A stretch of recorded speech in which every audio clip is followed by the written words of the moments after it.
Je n'ai jamais désespéré de mon pays. Je l'affirme. Fils d'un ancien soldat de l'armée française, Moussa Traoré entre à l'école en 1954. Il fait ses études à l'école des enfants de troupe de Kati, puis rejoint l'école d'officiers de Frégis en France en 1960. Il en sort major de sa promotion. Son parcours militaire. Il est nommé sous-lieutenant en 1961, puis lieutenant en 1963. Il part à Tanganyika, actuelle Tanzanie, en qualité d'instructeur auprès des combattants du mouvement de libération. Il est ensuite nommé instructeur à l'école militaire interarmes de Kati. Sa présidence de 1968 à 1991. Le 19 novembre 1968, il participe au coup d'État qui renverse le président Modibo Keïta. Il devient président du comité militaire de libération nationale, puis chef de l'État. Toutes les activités politiques sont interdites. Un régime policier est mis en place sous la direction du colonel Tchekoro Bagayogo. En 1974, il fait adopter une constitution qui crée la Seconde République. Le 28 février 1968, Moussa Traoré fait arrêter Tchekoro Bagayogo et Kissima Doukara, respectivement directeur de la Sécurité nationale et ministre de la Défense, qu'il accuse de préparer un complot.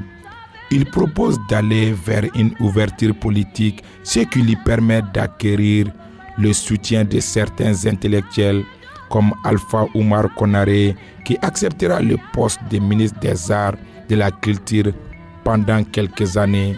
En 1979, il crée l'Union démocratique du peuple malien, IDPM, parti unique, ainsi que l'Union nationale des femmes du Mali et l'Union nationale des jeunes du Mali, organisations auxquelles respectivement toutes les femmes et tous les jeunes doivent alors adhérer. En 1980, des manifestations estudiantines sont réprimées. Leur leader, Abdul Karim Kamara Di Cabral, décède sous la torture le 17 mars. En 1982, il est promu général de l'armée. En 1990, sont créés le Congrès national d'initiative démocratique, CENID, et l'Alliance pour la démocratie au Mali, ADEMA.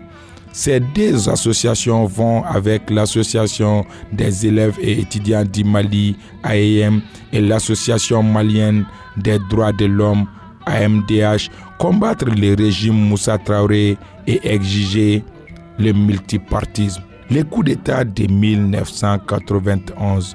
Le 26 mars 1991, un coup d'État militaire renverse Moussa Traoré. Un comité de transition pour le salut du peuple est mis en place avec à sa tête le lieutenant-colonel Amadou Toumani Touré. L'ancien président est emprisonné.